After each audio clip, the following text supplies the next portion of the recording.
Good morning, Miller Mustangs. This is the week of January 27th, and this is your Mustang Message. To start with some updates, we are continuing this afternoon and the rest of this week with our Mustang Matrix rotation. We are teaching all the areas on the matrix to the entire school so that we have common messaging for our behavior expectations. As your class goes through the matrix rotation, make sure that you are rewarding and recognizing students with those gold slips who are engaging positively in those behavior expectations. After each rotation, after the person there gives the expectations, they're asking teachers if there's anything that they'd like to add. If there is something that you feel that we missed or that you'd like to add, please share that at the end, and we'll make sure that we add that to our talking points. I will be sending a survey out at the end of this week after everybody has gone through the matrix rotation for you to give input for the next time that we do the matrix rotation. We did have a school site council meeting last Thursday where they approved some additional expenditures through our Title I funding. So I wanted to update you on that. School Site Council approved an additional $10,000 for grade levels to do curriculum development after school. If your grade level is interested in doing curriculum development, please come and see me so that I can help you outline the agenda and let you know what that's going to look like. School Site Council also approved $14,000 for STEAM-related curriculum and manipulatives.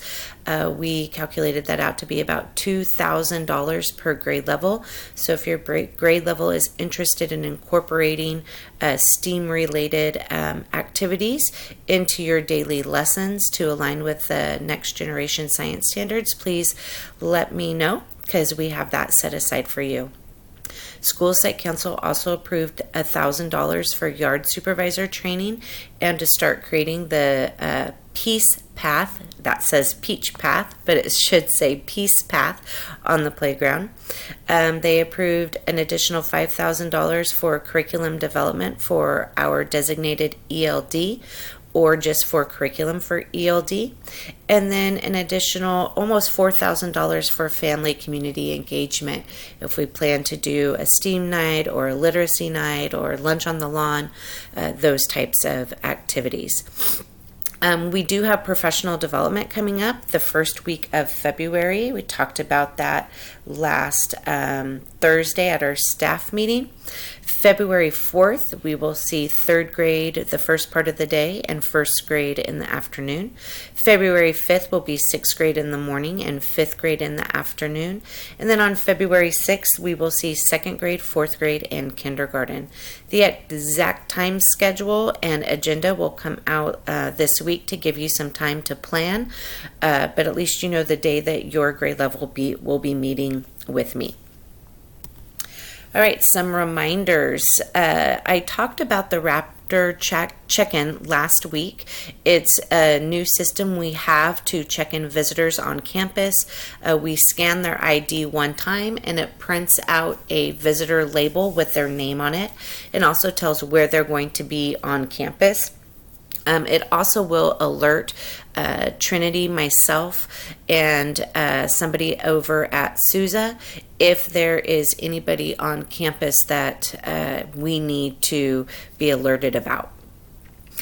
We have gate makeup testing this Thursday. Miss Ellickson will let you know if you have students who need to do makeups. We have not had the schedule for second grade testing. When that comes out, I will share that with the second grade teachers. LPAC and ELD. We will do a training this Thursday to discuss the one-on-one components and the online components. We will also give you the results of the TEL test that was given back in December and give you some time to rotate or update your groups as needed. And then we also need to make sure we get that to Nancy in the office. If you haven't yet, in your designated ELD time, please start exposing students to the online practice tests, K through 6th grade, because all grade levels will see the online component. We also have our Student of the Month and 100th Day of School this Friday, January 31st. If you have not done so yet, please turn in your Student of the Month to Diana ASAP so she can let families know. Third grade will be participating in the Minute to Win It game, so start thinking about and selecting your student who you'd like to participate.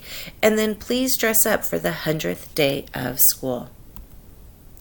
All right, shout outs. Thank you to Mr. Juan for keeping the main building warm by setting up the heaters every morning. Thank you to Miss Hamilton, Mr. Vargas, Miss Lindsay, Miss Betty Ann, Mr. Juan, and Miss Lola for stating the behavior expectations in the Mustang Matrix.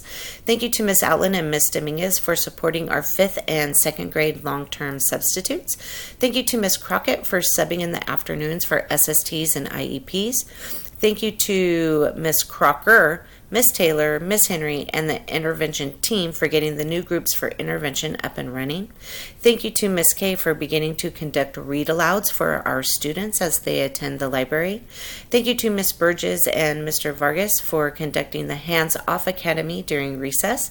Thank you to Mr. Aranda, Miss Harris, and Miss Askin for their input and support of the author go-round happening later this week, and to all staff members for participating in the professional development and reflection that we completed last Thursday for our back to school kickoff. As always, please send me emails about those you think that you'd like to give a shout out to. Please remember our school purpose: ignite a love of learning that empowers each other to affect positive change in the world, and have a great week.